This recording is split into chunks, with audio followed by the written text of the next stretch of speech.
Hi hello welcome to Savitri kitchen. இன்னைக்கு மாலைபட்சம் டே 3ல பார்த்தேன்னாக்க night dinner என்னன்னு பார்த்தேன்னா வெல்லம் போட்டு அவலும் உரப்பு அவலும் தோசை வாக்க போகிறோம். அதை எப்படி செய்யலாம், அதுக்கு என்னெல்லாம் இன்க்ரீடியன்ஸ் தேவைங்கிறத பார்க்கலாம் வாங்க. முதல்ல உரப்பு அவலுக்கு பார்த்தேன்னாக்கா நான் அவல் நேற்று காட்டின மாதிரி நல்லா ஒரு 20 நிமிஷம் தண்ணியெல்லாம் ட்ரைன் பண்ணிவிட்டு ஒரு 2 தண்ணி தெளிச்சுட்டு ஊற வச்சு எடுத்துட்டுருக்கேன். இந்த மாதிரி நல்லா பொதன்னு வந்திருக்கு பாருங்க. இதில் வந்து பொடி பொடியாக நறுக்கின பச்சை மிளகா 2, கருவேப்பிலை, கொத்தமல்லி, ஜீரகம் எல்லாம் போட்டு வச்சுட்டுருக்கேன். தேங்காய் துருவல் கொஞ்சம், உப்பு கொஞ்சம், இது எல்லாத்தையும் சேர்த்து அரைச்சிக்க போகிறோம். வெள்ளை அவலுக்கு பார்த்தீங்கன்னாக்க அவல் கொஞ்சம் 100 கிராம் அவல்னா 100 கிராம் வெல்லம் எடுத்துக்கணும். வெல்லம் ஒரு 100 கிராம், ஏலக்காய் ஒரு 2, இதை போட்டு நல்லா எல்லாத்தையும் அரைக்க போகிறோம். இப்போ உரப்பவல் தோசைக்கு பார்த்தீங்கன்னாக்கா நான் அவ்வளோ உப்பு மட்டும் போட்டு அரைச்சி எடுத்துட்டுருக்கேன்.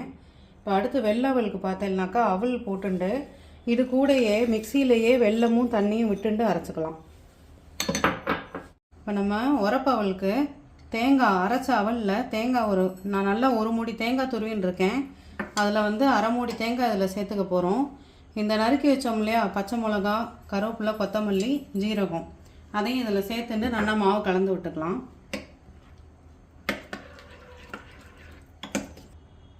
இப்போ வெல்லம் போட்ட அவலில் மீதி தேங்காயை சேர்த்துக்கலாம். ஏலக்காய் பொடி எடுத்து வச்சுருந்தோம் இல்லையா அதையும் இதில் சேர்த்துட்டு நல்லா கலந்து விட்டுக்கலாம். இந்த மாதிரி கொஞ்சம் திக்காக தான் இருக்கும் அவல் மாவு. ஸ்பாஞ்சு தோசை மாதிரி, அதாவது ஊத்தப்பம் மாதிரி வாத்து எடுத்துக்கணும். இப்போ நான் இங்கே தோசைகள் பற்ற வச்சுருக்கேன். முதல்ல உரப்பவலுக்கு மாவு ஊற்றிக்கலாம். இந்த மாதிரி ஊற்றிட்டு லேசாக இப்படி பண்ணிட்டாக்கா போதும். எண்ணெய் விட்டு வாத்து எடுத்துக்கலாம். இப்போ ஒரு பக்கம் நல்லா வெந்திருக்கு. இப்போ நம்ம அடுத்த பக்கம் திருப்பி போட்டுடலாம். இப்போ அடுத்து வெள்ளை அவல் பண்ணியிருக்கோம். அதுக்கு வந்து நெய் விட்டு வாத்துக்கலாம். நல்லா இந்த மாதிரி கெட்டியாக ஊத்தப்பா மாதிரி வாத்துக்கோங்க, இல்லைனாக்கா திருப்பியே போட வராது உங்களுக்கு.